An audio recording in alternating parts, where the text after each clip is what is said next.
Assalamualaikum warahmatullahi wabarakatuh. Kami dari kelompok 5 ingin mempresentasikan tentang implementasi Internet of Things atau IoT pada Smart Irrigation untuk tanaman hias indoor, microcontroller ESP32.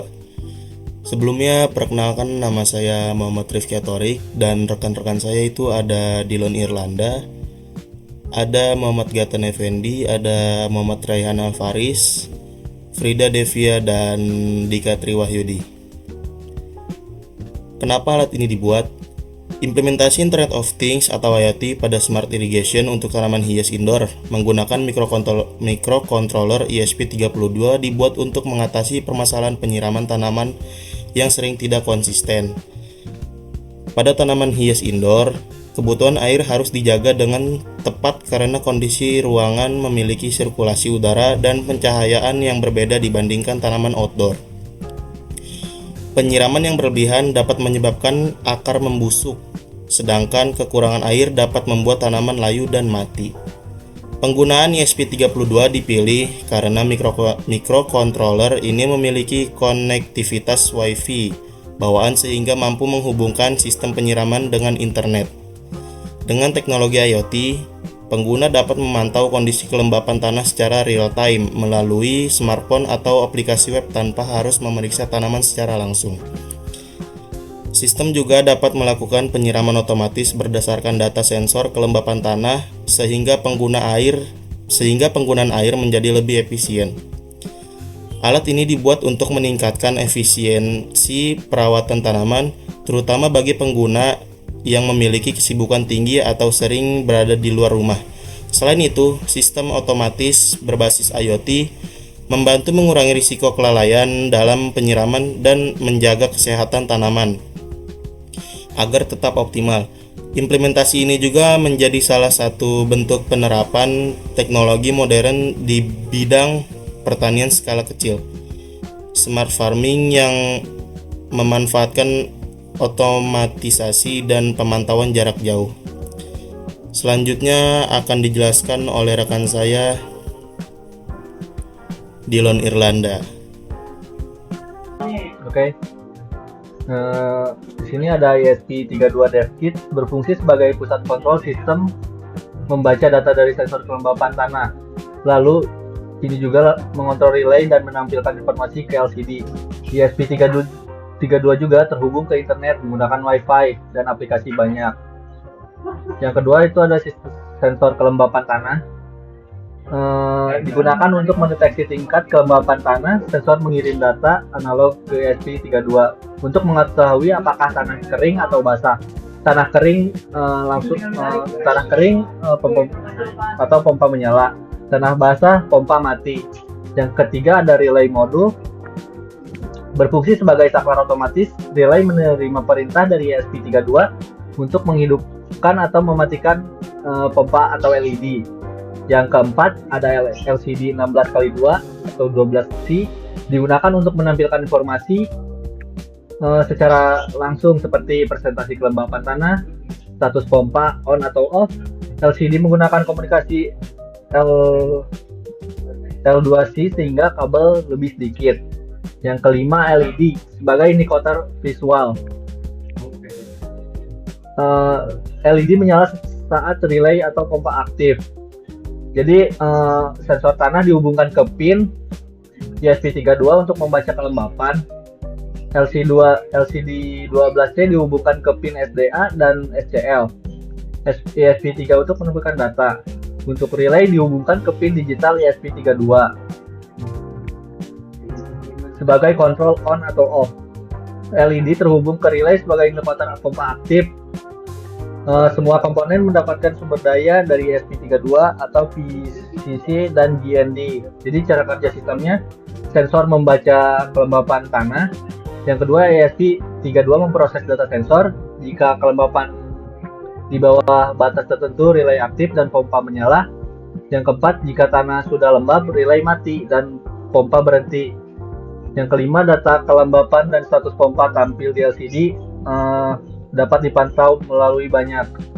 Saya Muhammad Gatan Effendi. Di sini tugas saya adalah untuk menjelaskan kode mulai dari library-nya, sampai ke sensornya.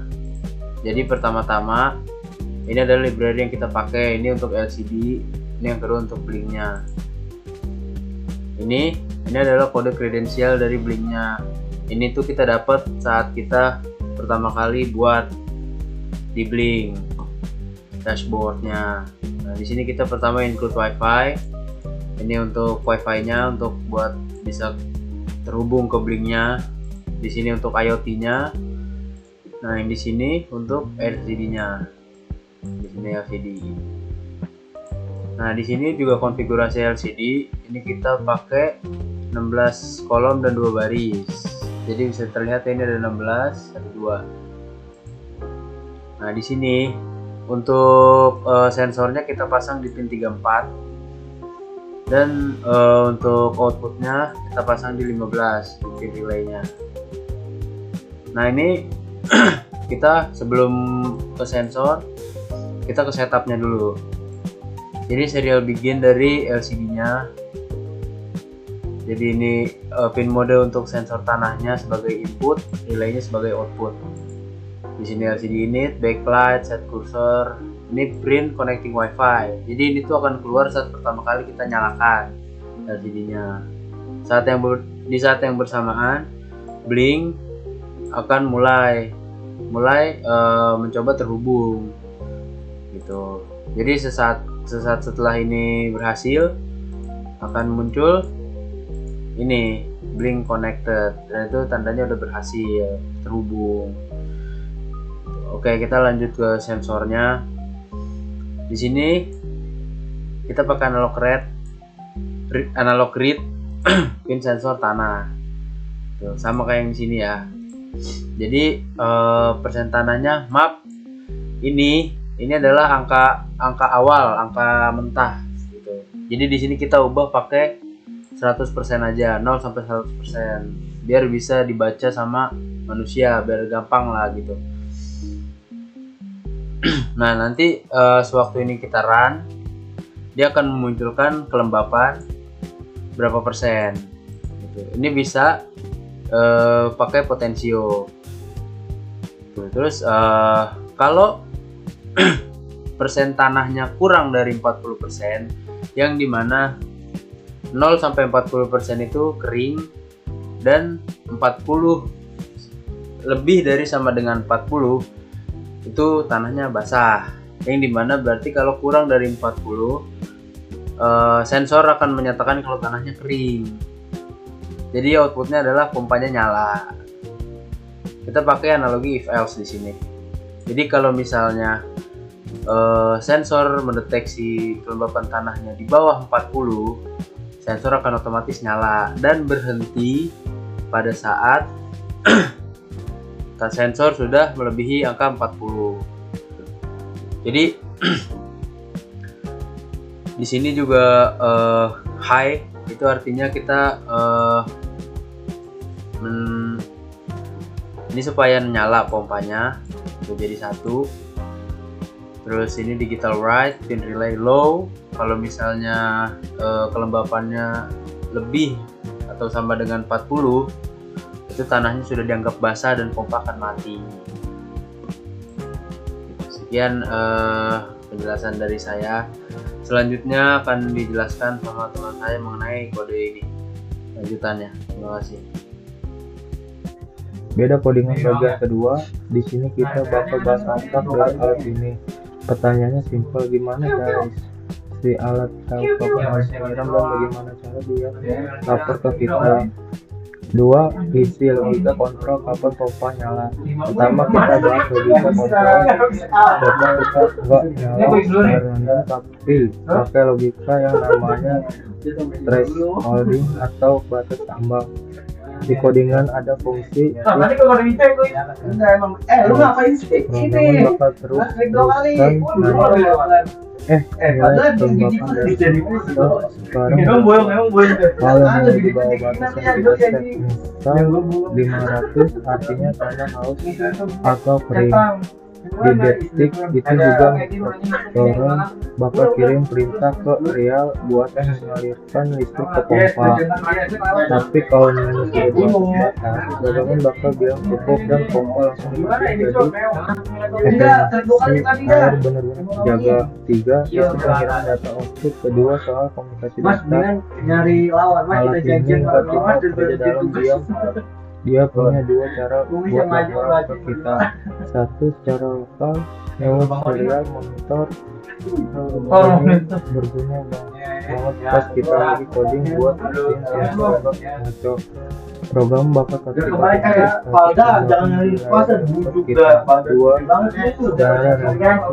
tapi ini yang canggih dapat sekali dikirim lewat internet, biasanya pakai protokol MQTT atau HTTP/SPOT.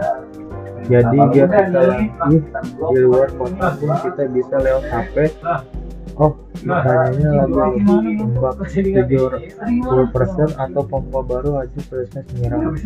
Semuanya tercatat secara real time. 4. Menutup. Jadi outputnya ini kita sudah berhasil bikin sistem yang nggak cuma bisa kapan harus nyiram, tapi juga bisa komunikasi kirim laporan tanpa lokasi. Ini alat kita cuma sekumpulan kabel mati. Oke, pada simulasi ini kami membuat sistem Smart Irrigation atau penyiraman tanaman otomatis berbasis ESP32 menggunakan platform Walkway. Sistem ini dirancang agar proses penyiraman tanaman dapat berjalan otomatis berdasarkan kondisi kelembapan tanah.